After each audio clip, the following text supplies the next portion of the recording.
ስራን የሰሩት አሜሪካና እስራኤል ላይ ብቻ ሳይሆን ሁሉም ሰው ላይ የተጫወቱባቸው ኢራኖች እንግዲህ እንደሚታወቀው ጦርነቱ ከተጀመረ በዚህ 3 እና 4 ቀን ውስጥ እንግዲህ አያቶላ አሊ ካሚኒ ዋና መሪያቸውን ጨምሮ ቁጥራቸው ከ50 በላይ የሚደርሱ ትልልቅ የሚባሉ ባለስልጣናትን ነው ሲያጡ የነበረው። እንዲሁም በተጨማሪ ደግሞ አያቶላ ከሞቱ በኋላ የተሾሙትን እንዲሁም የጦር አዛዦችና ሌሎች መሪዎችንም እንግዲህ ከሞቱ ወይም ደግሞ ከጦርነቱ በኋላ የሾማቸው በሙሉ ኤሊሚኔት እየተደረጉ ጥቃት እየተሰነዘረባቸው ህይወታቸው እየጠፋ እንደሆነ የሚታወቀ ነገር ነው። ነገር ግን የአያቶላ አሊ ካሚኒ ልጅ ሞተዋል ተብሎ ተዘግቦ ነበር። እኔን ጨምሮ በርካታ ሶሻል ሚዲያዎች ሲሰሩት ነበር። እንዲሁም በተጨማሪ ደግሞ የእስራኤል እንዲሁም የኢራን ሚዲያዎች ሳይቀር እንግዲህ ይህንን ነገር ዘግበውት ነበር። ይህን ያደረጉበት ዋነኛው ምክንያት እንግዲህ ታርጌት እንዳይደረጉ እንዲሁም ደግሞ መሞታቸው ከታመነ በኋላ በእነሱ ላይ ፎከስ እንዳይደረግ ይህን እንዳደረጉ ጭምር ነው እየተነገረ የሚገኘው። እንደሚታወቀው በትላንትናው ዕለት አያቶላ ለመምረጥ 88 የሚደርሱ አባላት እንዲሁም ደግሞ ትልልቅ ሽማግሌዎችና አስፈላጊ የኢራን ይህንን ለመምረጥ አስፈላጊ የሆኑ ሰዎች ተሰብስበው እንደነበር የሚታወቅ ነው።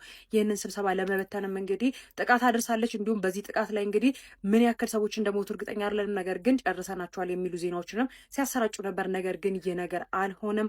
በተቃራኒው እንግዲህ በተለየ ቦታ ላይ እንዲሁም ደግሞ ያልሞተውን የአያቶላ አሊ ካሚኒ ልጅ የሆነውን ሙጅተባ አሊ ካሚኒን መምረጣቸው ነው እየተነገረ የሚገኘው። በዚህ ሰዓት እንግዲህ ሱፐር ሊደር ሆኖ በኢራን ላይ እንደሚመራ ነው እየተነገረ የሚገኘው። ከዚህ በኋላም ኢራኖች እንግዲህ የሚተኳቸውን እያንዳንዱ ሰዎች ይፋ ያደርጉም ወይም ደግሞ ከመረጡ በኋላ ነው ይፋ የሚያደርጉት ማለት ነው። በእያንዳንዱ የጦር አዛዥ እንዲሁም ደግሞ በእያንዳንዱ ባለስልጣናታቸው 3 ተተኪ እንዳዘጋጁ ጭምር መረጃዎች እየተዘዋወሩ ይገኛሉ። ኢራኖችን በዚህ ሰዓት እጅግ የሚያስጨበጭብ ስራ እንደሰሩ ነው። ግማሹ ደረት እየደቃ ያለቅሳል፣ ግማሹ ደግሞ እንደምትመለከቱት ፎቶ እየቀደዱና ሙዚቃ ከፍተው በአደባባይ እየጨፈሩ እየተመለከትናቸው እንገኛለን። እነዚህን ሁለት ተቃራኒ ስሜቶች በተመሳሳይ ቀን እያከበሩ የሚገኙት ሁለቱም ኢራናውያን ናቸው። በዚህ ሰዓትም እንግዲህ በኢራን ውስጥ የሚገኙ ዜጎች ለ3 አስርተ ዓመታት በላይ ለሚሆን ጊዜ በእስላማዊ እንዲሁም ደግሞ በበላይ ጠባቂነት ሲመሯቸው የነበሩትን አያቶላ አሊ ካሚኒ መሞት ተከትሎ ነው በምትመለከቱት መልኩ ለ40 ቀናት የሀዘን ቀን አውጀው በአደባባይ የወጡ እያለቀሱ እንዲሁም ደግሞ ባንዲራቸውን ዝቅ አድርገው እያውለበለቡ እንዲሁም ደግሞ የበፊት ባንዲራቸውን አውርደው ሬድ ፍላግ ኦፍ ዘ ሪቬንጅ ይሄኛውን ቀይ ባንዲራ ማለት ነው ሰቅለው በቀል ለመበቀል በየቀኑ እያነቡ እንዲሁም ደግሞ በተለያዩ ሀገሮች ላይ ጥቃት እየሰነዘሩ የሚገኙት። እንዲሁም በተቃራኒ ደግሞ በኢራን ደቡባዊ ክልል እንዲሁም በተጨማሪ ደግሞ በውጭ ሀገር በየትኛውም ዓለም ላይ የሚገኙ እንደ ኤዥያ፣ አውሮፓ እንዲሁም አሜሪካ ላይ የሚገኙ ኢራናውያን ዜጎች በምትመለከቱት መልኩ የአሊ ካሚኒን ፎቶ እየቀደዱና የኢራንን ባንዲራ በአንበሳ በምትመለከቱት መልኩ ቀይረው እየጨፈሩ የሚገኙት እንዲሁም ደግሞ የማይታሰበውን የአሜሪካ እንዲሁም ደግሞ የእስራኤልን ባንዲራ ይዘው ነው በአደባባይ እየጨፈሩ የሚገኙት። በተጨማሪም ደግሞ ዶናልድ ትራምፕ እናመሰግናለን፣ ቤንጃሚን ኔታንያሁ እናመሰግናለን፣ እጅግ በጣም እንወዳቸዋለን እያሉ ነው የሚገኙት።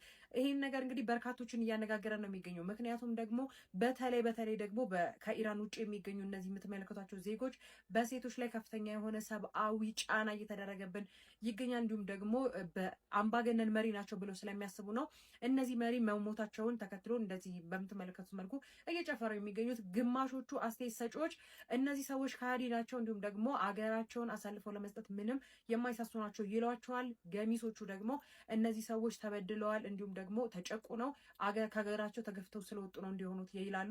እናንተስ በእነዚህ ሰዎች ድርጊት ምን ተሰምቷችኋል? ሀሳባችሁን ኮሜንት ላይ አጋሩኝ። በሌሎች ኢራን ሌሊቱን በሲአይኤ ላይ ከባድ የተባለ ጥቃት ፈጽማለች።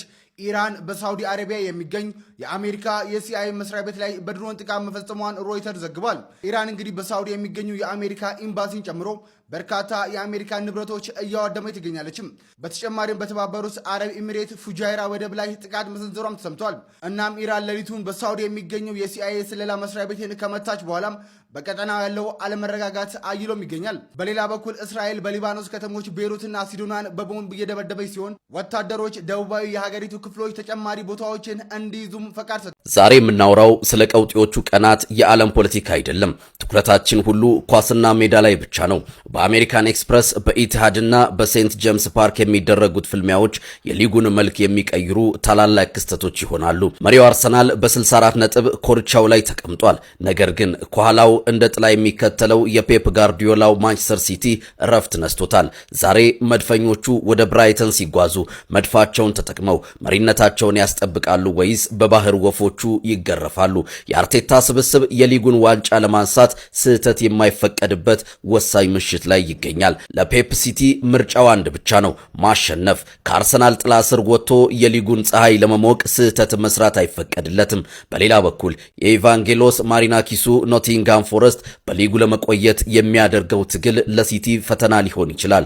ፎረስት የሲቲን ጉዞ ያሰናክላል ወይስ ውሃ ሰማያዊዎቹ እንደለመዱት ይጋልባሉ? ትላንት ምሽት ሊቨርፑል በተኩላዎቹ ወልቭስ እጅ መውደቁን ተከትሎ አሁን መላው ዓለም ትኩረቱን ወደ ካሪክ ልጆች አድርጓል። የ2025ን ድካም በ2026 አሽቀንጥሮ የጣለው ማንቸስተር ዩናይትድ በቀድሞ ልጁ ማይክል ካሪክ እየተመራ ከፊቱ ያለውን ሁሉ እያደነ ጉዞውን ቀጥሏል። ዛሬ በሴንት ጄምስ ፓርክ ከባድ ፍልሚያ ይጠብቃቸዋል። ሆኖም የዩናይትድ ደጋፊዎች በአንድ ነገር እርግጠኛ ናቸው። ጨዋታው ቢከብድ እንኳን ኤር ሼሽኮ ተቀይሮ ገብቶ የኒውካስትልን ምሽግ እንደሚሰብ ዩናይትድ በአስደናቂው ግስጋሴው የሁሉንም አፍ ማስያዙን ይቀጥል ይሆን? እናንተስ ምን ትላላችሁ? ዛሬ ምሽት የአርሰናል መሪነት ይረጋገጣል ወይስ የሲቲ አባሮሽ ይቀጥላል? አሊያም የካሪክ ዩናይትድ ታሪክ መስራቱን ይቀጥላል?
ፈረንሳይ በመካከለኛው ምስራቅ ሁኔታ በመጨረሻም ዝምታዋን ሰብራለች።